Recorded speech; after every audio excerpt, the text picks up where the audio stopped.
各位听众朋友大家好，欢迎回到我们键盘球探，我是主持人 Danny， 我是主持人阿月。键盘球探运作是完全仰赖各位听众朋友的抖内支持，所以如果喜欢我们的节目，欢迎点击下方资讯栏的赞助连结，用每个月一顿午餐钱给我们小额赞助，让我们未来能把键盘球探当成我们的全职工作，持续为大家做出优质的好节目哦。This is our first English episode. We are honored to have CTBC Brothers Hitting Coach Daniel. So Daniel, would you like to say hello to our audience? Hello. Thank you guys for having me. I appreciate it. So first of all, congratulations on winning the championship. Everyone's talking about how good the Brothers offense is. All those extra bases, powerful swings. As a hitting coach, I think you have done an amazing job. Let's start by discussing your past experiences. Could you share a little bit about your journey before coming to Taiwan? All right, no problem. Well, thank you for congratulating us on the championship. It was a long season. Obviously, winning the championship is always the goal.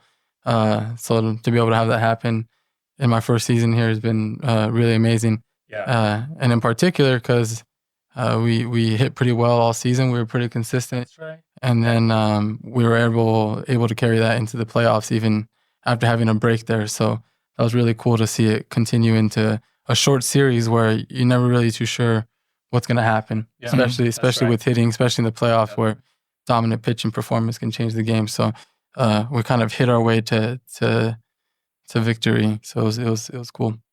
But yeah, basically, my name is Daniel Catalan. I'm from Los Angeles, California. Yeah. I have a Mexican mom, Chilean dad. I grew up playing baseball my whole life. Played junior college baseball, played NCAA Division II baseball. Yeah. And then post-college, I played baseball in Europe and Australia. Played in the Spanish league, the French league, went to Poland, Australia, went back to Poland. I coached the Polish national team for a few summers, the U23 and the adult team from like 2017 to 2021. And then COVID hit, went back home. While home, I always kind of worked as a substitute teacher. So when I went home, I decided to get my master's in my teaching credential, get a master's in education. While getting the master's in education, I was a coach at Whittier College, which is a D3 school. So I coached hitting there. I outfield, base running, all that stuff. Then end up opening up a baseball academy in Chile in 2022. Because my dad's Chilean, I played for their national team for a few years. At the baseball academy, we kind of focused on using technology to help our players get better. And that kind of led into applying at Driveline, getting an opportunity to work at Driveline.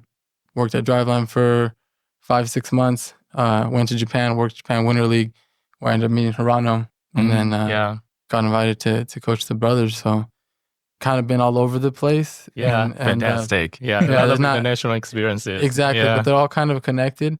I went to Japan because of a Japanese guy I met coaching the Polish national team. So without going to Europe, I don't go to Japan. Without going to Japan, I don't meet Hirano. That's right. So there's just a lot of connections there. I see. So let's get into your time at Driveline a little bit. After you joined Brother, most people knew you as that guy from Driveline. Driveline is a very famous brand and it's a go-to place for many high-level players. So let's get into it. So when a new player shows up at a facility, what's the typical process? I mean, we know that there is a biomechanic lab, right? Someone half naked with all the motion capture stickers on their body. So what's the process and how does this biomechanic lab fit into the process? For sure. So I think you're right. I think it's kind of very popular at this point, even all the way across the world. So a lot of people know about Driveline. They know about the brand. They might have an idea of what's going on. They just know like, hey, data technology helps players. That's right. But there's a lot more. There's a lot more to it. There's kind of a lot happening over there. It's a whole team of people. Right. So when players get to the facility, they go through an assessment process. The first part of the assessment's a strength assessment, which is not my field of expertise. So like, I don't want to get into it too much, but they do like a movement screening. They figure out kind of like do a couple different jumps, like counter movement jump, static jump. It's more like SNC stuff, right? Yeah, like a mid thigh pull. I'm pretty much just trying to figure out how much force you can produce, how fast you can produce it, and oftentimes for a lot of players, amateur players, they're just undersized, they don't have enough strength. That's right. So it's a very easy area to target to get players better. Just focusing on the weight room, their body, For some people, adding more strength. For some people, adding more explosiveness. But again, it's not really my field, but it has a huge part to do with how good you can be as a hitter, as a pitcher. So that's the first thing they'll do. And then they end up kind of going over to the hitting side, and over there, we're just trying to gather as much information as we can on the players. So for the first part, most important part, we're looking at ball flight. So what do you do when you hit the ball? Okay. It's the most important thing, right? Yeah. What happens when you hit the ball and what direction it's going, not just up, down, but like left and right, and how hard the ball is going, right? We also kind of want to know, like, where do your best batted balls go, and then kind of where do your worst batted balls go? Super important, okay? That's what really is going to make a hitter. What happens when you hit the ball? Yeah. All right. Next, we'll dive into looking at their swing. So all the hitters, for ball flight information, initially we're using something like hit tracks. That's right. Which is always up in the cage, and the hitter's always going to hit with blast motion. So blast motion is going to give us information on their swing, give us information on bat speed, attack angle, and other metrics like vertical bat angle, rotational acceleration, time to contact. But we can go on a whole nother tangent just talking about that information, right? But basically, we're going to get some swing data in the cage. They're getting immediate feedback with hit tracks, immediate feedback with blast, and kind of seeing how those things pair. All right, so we want to get 200, 300 swings, batted balls on each player. So it takes about 3, 4, 5 days to do that, because we don't want to do that. We don't want to do that in one session, right? You don't want to get 500 swings in one session. Hitter's just going to be tired for 200, 300 of those swings, and it's not really how their body moves in the game, right? So they'll do that, and then they'll also go into the biomechanics lab, and this is where we're getting information on how their body moves, right? Yeah. So we got information on what happens when they hit the ball. That's affected by how the bat's moving, and the bat's affected by how the body's moving, right? So we get information on how the body's moving, which is super important, because now we're looking at how the body moves in the 3 dimensions, right? We're looking at the frontal plane, sagittal plane, transverse plane, and this kind of just starts to give you a complete picture of the player. Okay, knowing how their body moves is going to tell you kind of like I don't know if it's the why. It's probably the why the bat's moving that way, which is why the ball's moving that way when you hit it, right? It kind of puts it all together. Let's dive into the so-called Driveline Big 3 when it comes to hitting instruction. I understand that you focus on improving players' swing decisions, bat speed, and bat ball skills. Yeah. Could you share your insights about the mistakes players tend to make in these areas? Yeah, so at Driveline, they identified these 3 areas as being super important to a player's production, right? Which means we should be training these areas when we're training. That's right. Yeah, I would say the first mistake people make is maybe just train, like just swing to swing, just throw to throw, just hit to hit, not really focusing on any particular area when they're training. They're just doing motions, just doing an activity, which is, for me, kind of like, it's one of my least favorite things to see as a hitting coach, just watching people just swing to swing, right? So if we identify areas that are important to hitters, then we can be working on these areas. And as you kind of mentioned, the big 3: bat speed, bat to ball skills, and swing decisions. And the simple truth is that most players, amateur players, even pro players, maybe pro players here in Taiwan in particular, that's right, they just don't have maybe enough bat speed, or the bat speed could be improved, right? That's right. And they're not necessarily training to make it better. They're just taking maybe more swings, and more swings isn't necessarily the answer, right? So I would say that's one mistake. People don't train to improve their bat speed. Yeah, and maybe they are just not encouraged to do so. Yeah. Sometimes they're encouraged to do the opposite, to maybe swing a little bit slower, or just try to make contact, or whatever the case might be, right? Yeah, especially in Asia, right? Yeah, I think in Asian cultures, I mean, it's all about what you value. You know, if you value the people putting the ball in play, you value contact. Obviously, swinging a little faster might take back some contact skills. I mean, there's always a give and take there. That's a trade-off. Exactly. So if you don't want to take that trade-off, then you're going to swing a little slower naturally at practice. And if you do that for a long time, then you're never going to develop the ability to swing a little faster. Yes. really quick on the other two, on bat to ball skills and swing decisions, those are also things that people don't necessarily train at practice, right? Like practice in baseball, at least batting practice, is really easy when the game is really hard.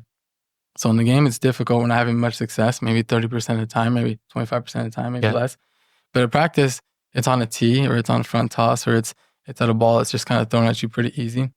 So if you're not challenged at practice, then you're not really challenging those bat to ball skills. I see. Right. I see. If the ball is always kind of placed in a perfect area where you know it's coming, you're not really challenging those swing decisions. Yeah. Right. So if we're not focused on working on bat speed, which we shouldn't be doing that all the time, but there should be times in place for that. That's right. And if our practice doesn't challenge us to have better bat to ball skills, and if it doesn't challenge us to make swing decisions, I think it tells you a lot about is our practice really good practice, right? Yeah. So obviously in baseball, it's hard to practice hitting, but there are ways to challenge yourself. I'm very curious. So have you need to adjust the coaching style to fit Taiwanese baseball culture? Yeah, I mean, 100%. So, what are the differences? Yeah, could you just elaborate? I'm a foreigner, right? So, so I have to kind of learn a little bit about the history because the history provides context. Yeah. When you know a little bit of the history, you know the influences that Taiwan has had in their baseball. Yeah. And then you understand maybe why they try to do what they try to do. Yeah. This is what they've been taught. So, this is what they try to do. So, yeah, I've had to make a ton of adjustments coming here, which I think is probably the most important part as a coach to make adjustments. You know? Yeah. Now, what adjustments I've had to make? I mean, I think we can sit here and talk about it forever, right? But obviously, I don't have the same resources. I don't have the same tools. Yeah, exactly. Maybe players don't have the same background information that I have. Like working at Driveline, people know what they're going into. Yeah. Working here, they grew up with a different context, right? They grew up with different coaches, different in history. Driveline, you don't have to convince them to increase bat speed, right? Yeah, or you know, they're paying to go there. So if we set up a machine and make it kind of challenging to kind of challenge their bat to ball skills, to have them try to make swing decisions at practice, they might not like it because it's really hard. Yeah. But you know, they're paying to go there. So now I have to convince them to do it. Over here, it's way different, especially in the role that I was in. Yeah. I couldn't just come here and be like, you got to do this now. So, but I wasn't going to change, you know, what I believe completely. Like I came here with a certain perspective that I want to try to teach and get across, but there's already history here. There's already a way to do things here. So I have to find how I fit in with that, you know, without losing myself and then without telling them that they have to change because they don't. Yeah. You know, they don't have to change. Right? Yeah. Yeah. Especially working with pro players, like I could be here or not be here. They're still going to be here. Mm-hmm. So does the limited access to hardware or training tools affect your coaching in Taiwan? 100%. I mean, man, I would say it's very hard to say. Yeah, I mean, like for one, obviously training a facility and training, you know, a professional team with 120 games is way different. Yeah, you know, 100% different. That alone is gonna change everything. Yeah, when you don't have as much of the technology or you just don't have the time. You know, people go to training facilities to train. Here, hitting's just one thing they're doing. They're do defense. They got to get ready for the game. They got to maybe go do, you know, with the trainers, whatever. Like, I don't just get a player for an hour. And get to hit with him, right? Yeah. So I have to make all my adjustments. Like, if the player comes into the cage and he's got 5-10 minutes and he's warming up, and I saw something or I've been seeing something, or I want to direct him in a certain way, I got to try to do it as best as I can with that small amount of time, right? Yes. And maybe we don't have a biomechanics lab, but you know, I can take some video. I can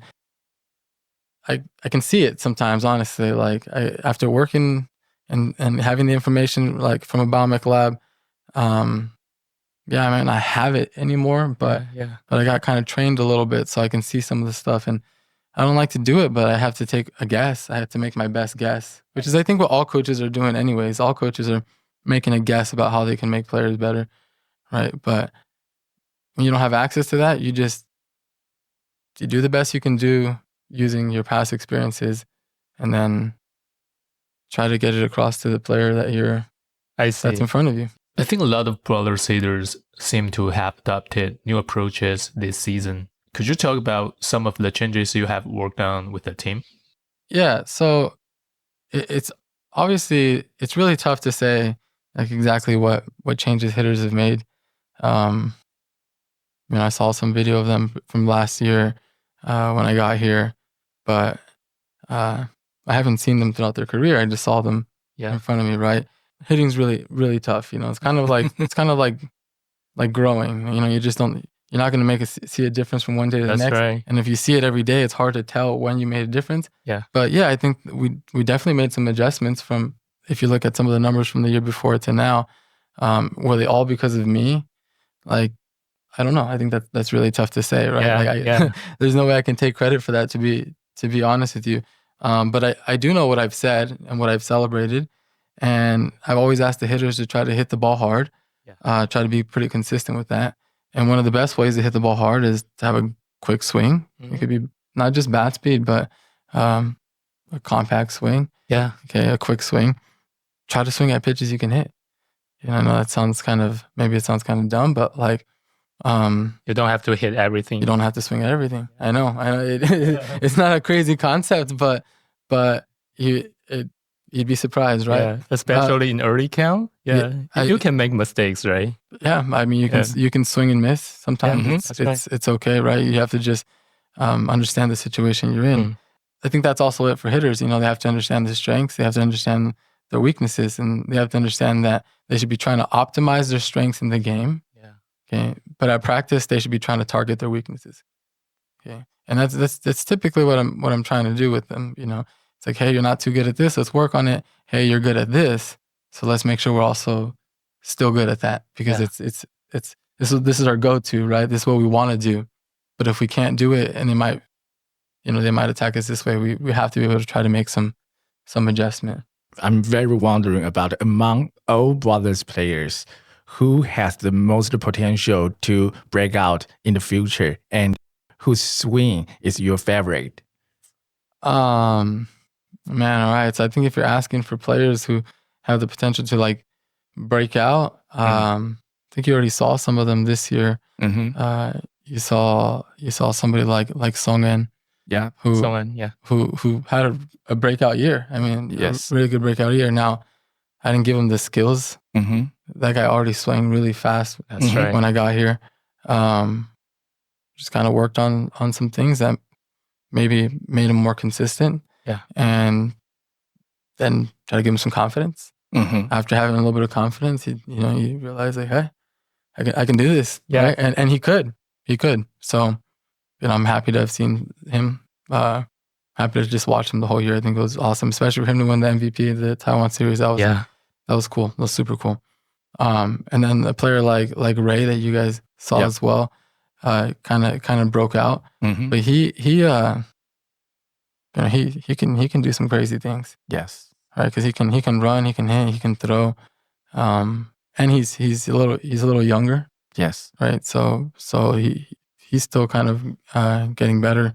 But we have a lot of pretty young players, so I think everybody can get better. To be honest with you, it doesn't really matter what age you are. Yeah, I think we can always improve. Mm-hmm. So who has the best swing from your point of view? I mean, I think my perspective on swings is a little biased. We love that bias. Yeah, that's your favorite.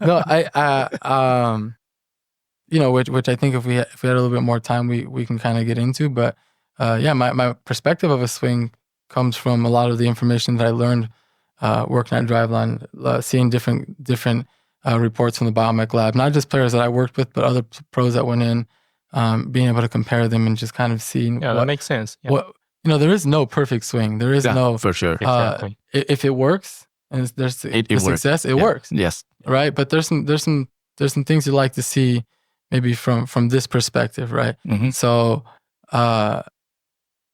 yeah, I think I really like a swing like Bull, like Zihao. Oh, number one. Yeah, number one, right? Yeah. I mean, he stands there and he turns and he lets it rip, you know, and it's cool. It's cool to see. So he had a really good year and he does a lot of the things that I like, you know. But that's just one style of hitting, right? Like there's other ways to hit. There's other ways to have success, especially in this league. So so that's why it's hard to say a favorite because, you know, my favorite is the people who have success, right? You know, if any of the guys, if Songin's swinging, I like that, right? If Gene Show's hitting, I like that. If Ji-Hong's hitting, I like that. Like they all.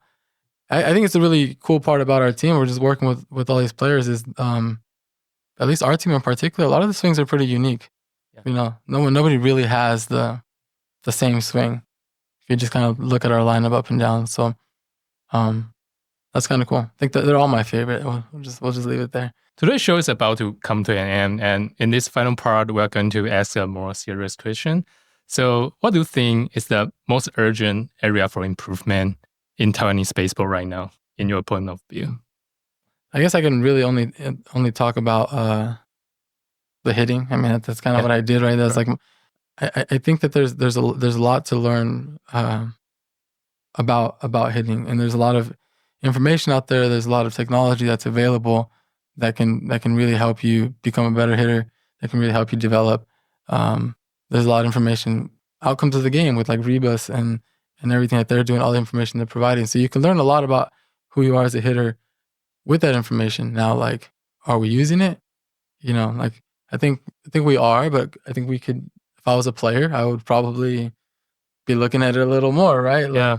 And then there's other technology that's available, like different types of pitching machines or different implements, different training tools. There's markerless, kind of like motion capture that you can get into. There's force plates that you can buy, right? Like a lot of this stuff is starting to happen. It's starting to become available. Yes. Like major league teams have been on it for years now, and they're way ahead. And I think we know that like with these other leagues around the world, they're always just trying to catch up, right? So I don't know if it's urgent, and I think it'll happen naturally over time. But I would say it's important to dive into those things. It's important to make technology use kind of part of a regular practice. I see. You know, especially because it's available. The teams have the money. They can buy it. Yeah. And now you're probably going to have to buy some or pay for some employees and some more data people. You might have to invest in some coach training. You might have to definitely to get some coaches with some of this experience, right? Yeah. So the investment's a little deeper, but I think you got to do it. Like it's not going to be 10 years from now and people are still doing the same thing. Like 100%, no way, it's gonna change. So yeah. So I think like maybe it's not urgent, but no, it's urgent. I mean, you know, I didn't grow up here as a high school kid. I didn't grow up here as a college player. Yeah. You know, I've only seen kind of what's going on at the pro level, and we're, you know, the teams are using all the technology. It's happening. Yeah. It's there. Getting better. It's getting better. 100%. I mean, I've only seen what I've seen, but you could take it a couple steps further for sure. If you have to give one suggestion to Taiwanese hitters in terms of mechanics, what's your suggestion? I don't know. I think that's tough. What I said about the biomechanics lab, like it's going to tell us how the body's moving on the 3 planes. So frontal, sagittal, transverse, right? Like how we're moving this way, how we're moving this way, and how we're moving like this way. And oftentimes, you know, if a coach is like, stay on top, like they're only talking about up and down. Yes. Right? If coaches are like, oh, you got to stay back. Well, they're only talking about this way and this way. Yes. Right? But like, that's 2 of the planes, but we still got the transverse plane, which is also important. But I wouldn't say so much about that. I would say if there's any advice or anything, is just to understand that intentions influence your actions. The intentions are going to influence your movements. So whatever you want to do as a hitter, what you intend to do is what your body's going to do. Okay. Intention comes first. Intention comes first. Okay. Okay. Whatever you want to do, you're going to do. If your coach always tells you to do this, guess what? Your body's going to do that. Okay. If you always try to do this, your body's going to do that. So hitting is trying to find a balance between kind of all those things, but it all starts with your intention. Totally agree. Okay. In the end, Brothers fans really want to know about this. That is, what's your next plan? Would you come back to Taiwan next year, or you have another goal need to pursue? I think that's really tough to say. I think right now I have a flight in 3 hours, you know, so I'm just excited to kind of get home, and then I'm going to get moving again. I'll be in LA. I'll be in the States for about a week, and then I'm going to Chile because I have an academy down there, so I'm checking out my baseball academy. I actually got invited to play with Chile's national team, so I'll get to play some games myself, which is kind of cool because I love playing, I love swinging, I love hitting. I think that's kind of the thing, right? I'm not a pro player by any means, but I'm excited about that. I'll probably go to Japan to work the Japan Winter League again, and then I think by then I'll kind of know what I'm doing next. So I think it's too early to tell. But it was a great year. The fans are great. Everything was really cool to see. Yes. I didn't expect so much.